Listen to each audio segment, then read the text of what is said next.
eu sou a professora Julie de Matemática, essa é a nossa aula de número 17.1. Hoje a gente vai aplicar um pouquinho sobre o que a gente estudou sobre as propriedades da radiciação, né? Fazendo alguns exercícios aí e na resolução de problemas também, tá certo? Então, nosso objetivo vai ser compreender as propriedades, né? Aplicando, então, no caso, elas nos radicais e na resolução de exercícios e problemas, beleza? Os materiais que você vai precisar, então, vão ser o seu caderno, caneta, lápis e borracha. Exercícios resolvidos, a ideia aqui é que você pare, resolva o exercício e depois volte para ver a correção. Então, número 1, ele pede para a gente calcular raiz de 0,04. Agora que você já calculou, vamos conferir, então, se você calculou corretamente. A gente pode escrever, né, como a gente viu, algumas formas mais fáceis de resolver racionais com números decimais, seria escrever o decimal em forma de fração para ficar mais simples de resolver. Então, aqui a gente transformou esse 0,04 em 4 sobre 100. Se por um acaso você tem dúvidas de como faz essa transformação, a gente já tem aulas disponíveis que falam justamente sobre a transformação de fração para decimal e também o contrário, tá certo? Então, 4 sobre 100, a gente sabe pela propriedade da radiciação que a gente estudou, que se eu tenho uma divisão, né, uma raiz de uma divisão, eu posso colocar a raiz em cada um deles, né? Eu posso ter a divisão de duas raízes aqui. Então, eu vou ter raiz de 4 dividido por raiz de 100. Raiz de 4 a gente conhece, é 2. Raiz de 100 a gente também conhece, é 10. Eu vou transformar agora essa fração de volta para número decimal para eu poder colocar a resposta corretamente. Se eu tinha a pergunta em forma decimal, eu coloco a resposta em forma decimal. Se a minha pergunta era de forma fracionária, eu coloco a resposta de forma fracionária. Então, novamente, se você tem dúvida, confira nossas aulas anteriores aí no portal, que estão disponíveis para vocês sobre transformar decimal para fração e fração para decimal. 2 décimos vai virar, então, o decimal aqui, 0,2, que no caso também se chama 2 décimos, né?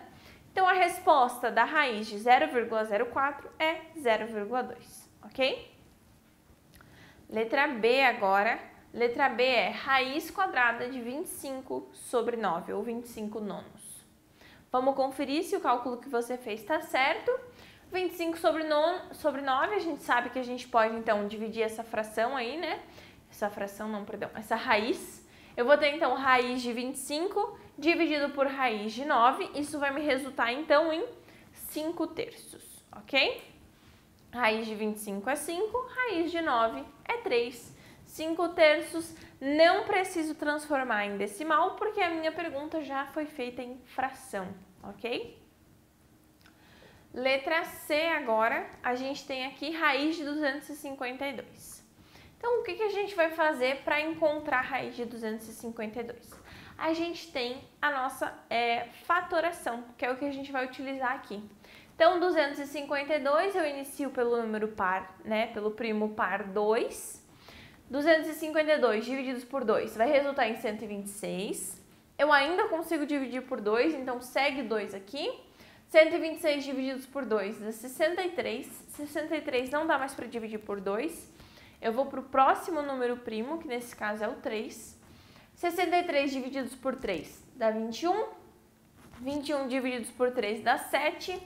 Eu sei que 7 é um número primo, né? Então, nem preciso tentar pelo 5. Eu sei que 7 divididos por 7 vai me resultar em 1. Então, no caso, o valor dessa de 252, né, 252, é o quê? 2 elevado ao quadrado vezes 3 elevado ao quadrado vezes 7. Por quê? Eu tenho 2 fatores 2 aqui, 2 ao quadrado. 2 fatores 2, 3 ao quadrado e, por fim, 7. Essa é a fatoração do meu número 252, certo? Agora eu vou ter o quê? Vou poder tirar da raiz, mas para fazer isso a gente separa em 3 raízes diferentes, porque a gente sabe que a multiplicação dentro de uma raiz pode ser escrita como uma multiplicação de várias raízes, né? Então, eu tenho aqui 2 ao quadrado, raiz de 2 ao quadrado é 2, 3 ao quadrado, raiz de 3 ao quadrado é 3, raiz de 7, eu não tenho essa raiz, ela é uma raiz que não é exata. Eu vou manter o raiz de 7 aqui, tá, gente? Quando a gente estiver trabalhando com raízes, né, Se ele me der o valor da raiz, por exemplo, se ele dissesse assim, use raiz de 3 igual a 1,7. Aí você vai substituir lá o valor. Se ele não falar nada, você deixa a raiz ali, tá, gente? Você só precisa resolver se as raízes forem exatas. Se forem números comuns, você resolve, tá certo? Então aqui, 2 vezes 3 eu consigo resolver, é 6. O raiz de 7 permanece, então fica 6 raiz de 7. Tranquilo? Exercício de número 2. A professora pediu aos alunos que calculassem o valor da expressão abaixo. Então, nós temos essa expressão aqui. O prof até vai copiar aqui no quadro com vocês. Então, a gente tem primeiro uma raiz cúbica de 1 ao cubo, mais raiz cúbica de novo, de 1 ao cubo, menos raiz cúbica de novo de 1 ao cubo, mais raiz de 7 ao quadrado.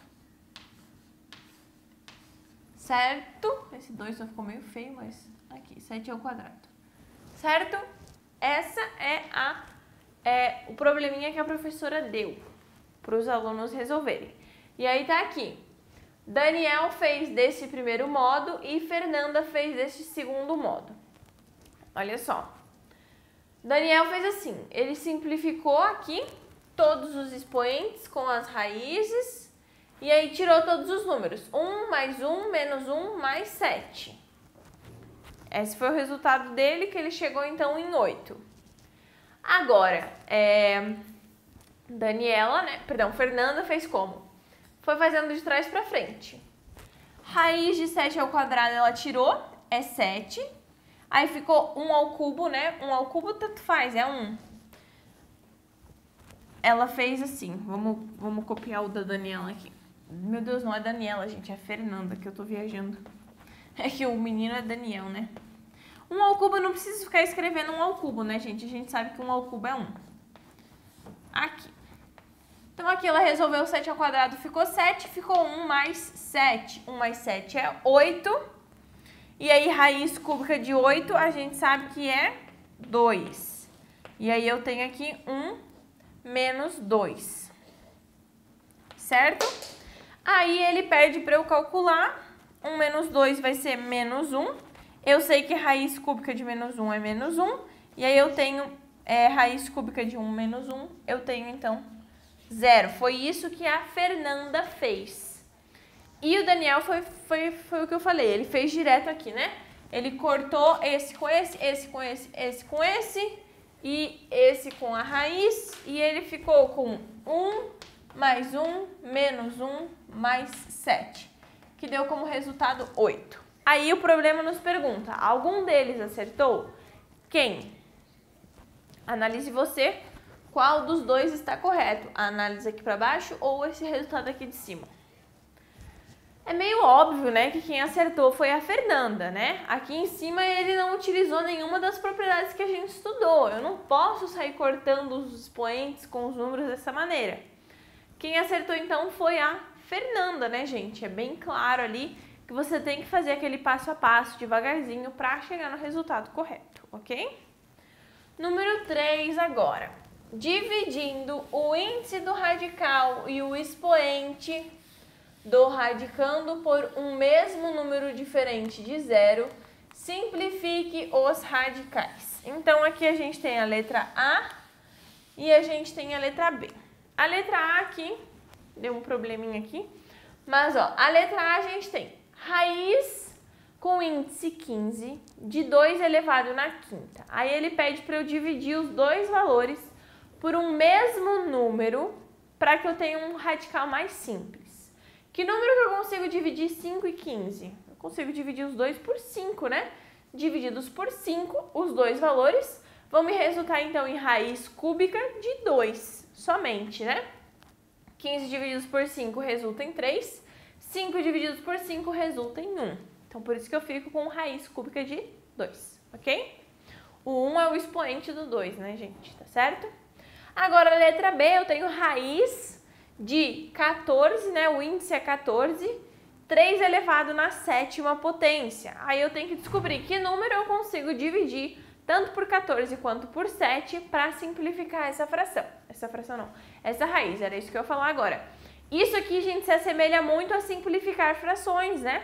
Quando a gente quer simplificar a fração, a gente procura por um número que eu consiga dividir pelos dois valores da fração para simplificar ela. E a ideia aqui é a mesma coisa. Eu preciso encontrar um número que eu possa dividir tanto por 14 quanto por 7 para simplificar. A gente sabe que é 7, né?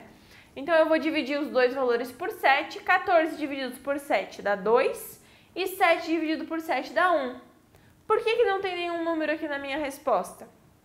Porque a gente sabe que raiz quadrada de 3, né, gente? Raiz quadrada de 3 significa que eu tenho um 1zinho pequenininho ali, mas eu não escrevo, e que eu tenho o 2 pequenininho ali, que eu também não escrevo, né? O índice é 2, tá certo? Bem tranquilo, né? Letra C, raiz com índice 16 e 10 elevado na 4ª. A gente sabe, de novo, que eu preciso encontrar um número que divida os dois valores ali para eu chegar na resposta, né? Para eu simplificar. 16 e 4, que número que eu consigo dividir esses dois valores? Por 4, né? Consigo dividir por 4. 16 dividido por 4 dá 4 e 4 dividido por 4 dá 1, por isso que a minha resposta vai ficar a raiz de índice 4, né? Raiz quarta de 10, ok? Letra D, mesma coisa. Raiz décima de 5 elevado na 8ª, eu preciso novamente encontrar um valor que divida os dois números. A gente sabe que esse valor, por enquanto, é só o 2, né? O 2 é o único número que divide esses dois aqui. Então, 10 divididos por 2 dá 5 e 8 divididos por 2 dá 4. Por isso que a minha resposta vai ficar raiz quinta de 5 elevado à 4ª potência, ok? 4, exemplo, exercício de número 4. Represente na forma de potência com o expoente fracionário. Então, lembrando, né, gente, a gente vai ter que fazer a fração. Então, aqui na fração, o número que está dentro do nosso radical é sempre o que vai em cima da fração. Então, eu vou ter 2/3, certo? Raiz cúbica de 2 ao quadrado é igual a 2 elevado na 2/3, ok? Raiz quarta de 5 elevado ao cubo, eu vou ficar com 5 elevado a 3/4. E raiz cúbica de 10, eu consigo escrever como 10 elevado na 1/3, ok? É bem simples, né? Essa parte de transformar radicais aí com expoentes fracionários, tá certo?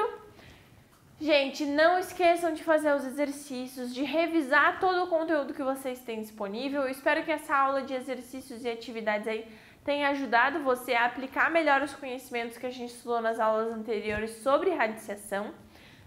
Como eu falei, né, não esqueça de fazer os exercícios e eu encontro vocês então na nossa próxima aula.